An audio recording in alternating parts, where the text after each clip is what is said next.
गति 100 शब्द प्रति मिनट। डिक्टेशन शुरू होने में समय शेष है 5 सेकंड। Ready and start. सभापति महोदय, मैं रक्षा मंत्रालय की मांगों का समर्थन करने के लिए खड़ा हुआ हूँ। वर्तमान घटनाओं से पता चलता है कि संसार का हर देश अपनी सुरक्षा के बारे में चिंतित है और उसके लिए हर प्रयत्न कर रहा है। इस दृष्टि से अन्य देशों की तरह हमारे देश में भी रक्षा मंत्रालय का महत्व है। मुझे इस बात की खुशी है कि जहां अन्य मंत्रालयों की उनके पिछले साल के कामों के बारे में काफ़ी आलोचना हुई है, वहां इस मंत्रालय की कम आलोचना हुई है। इससे पता चलता है कि मंत्रालय ने पिछले साल अच्छा काम किया है। मोटे तौर पर किसी भी देश की सुरक्षा नीति का लक्ष्य यह होता है कि दूसरे देशों, खास तौर से पड़ोसी देशों के साथ मित्रता के संबंध स्थापित हों और हम एक दूसरे के मामलों में हस्तक्षेप न करें। लेकिन उसके साथ यह भी ज़रूरी होता है कि हम अपने देश की सीमाओं और अखंडता की रक्षा करें।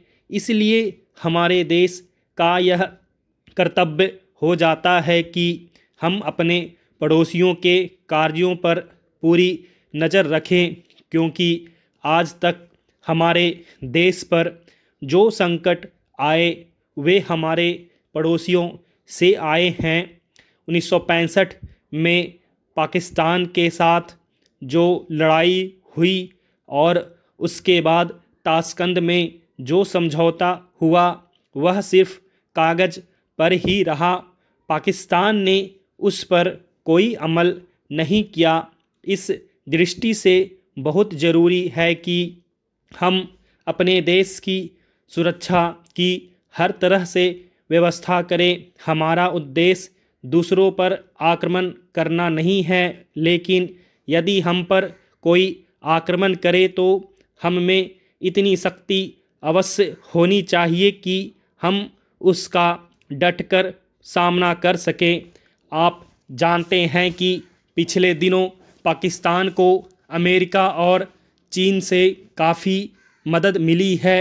रक्षा मंत्रालय की रिपोर्ट में भी कहा गया है कि पिछले साल अमेरिका ने पाकिस्तान को 1500 करोड़ रुपये की फौजी सहायता दी है।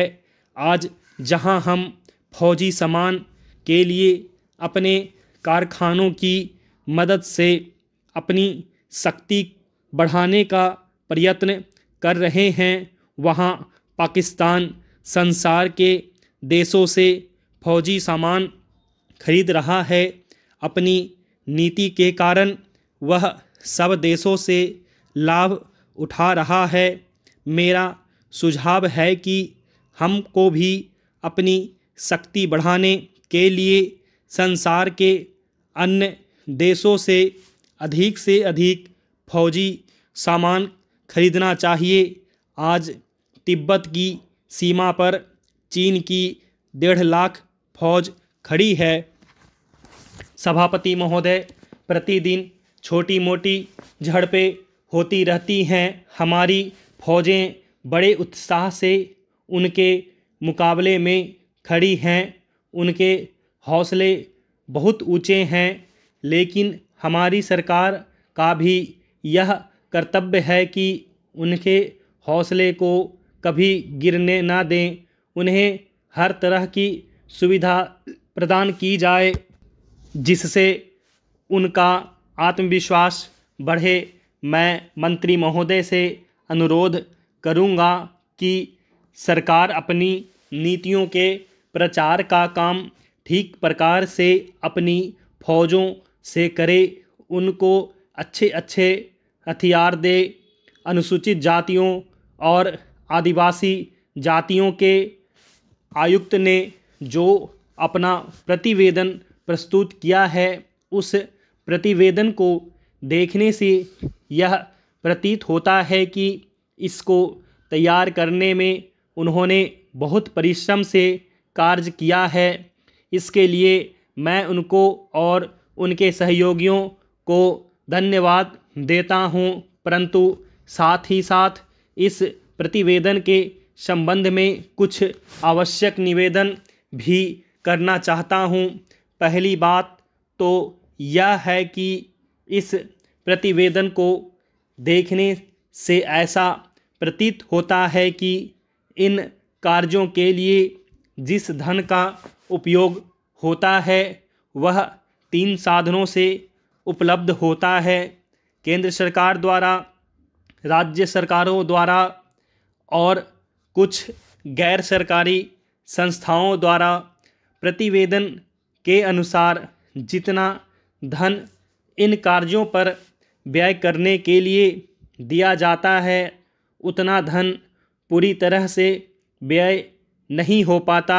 मैं यह नहीं कह सकता कि आवश्यकता से अधिक धन दिया जाता है या कार्यकर्ताओं को वह धन प्राप्त ही नहीं होता, जिसके कारण से वह बिना खर्च हुए बच जाता है। मैं तो यह चाहता हूँ कि जितना धन दिया जाता है उसका पूरा उपयोग हो और आयुक्त को यह न कहना पड़े कि इस कार्य के लिए जितने धन की आवश्यकता थी उतना धन नहीं मिल पाया और विवश होकर हमको उस कार्य को बीच में ही रोकना पड़ा। जहाँ तक राज्य सरकारों का संबंध है, बहुत सी राज्य सरकारें अभी तक इस कार्य में असावधानी से काम ले रही हैं और इस कार्य को उपेक्षा की दृष्टि से देखती हैं। आयुक्त ने इस बात की शिकायत की है कि बहुत सी राज्य सरकारों ने अनेक पत्र भेजने के बाद भी अभी तक अपनी रिपोर्ट नहीं भेजी है।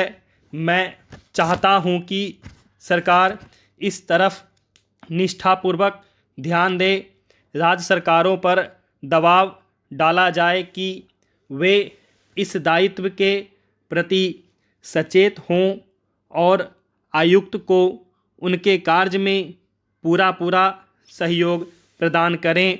स्टॉप।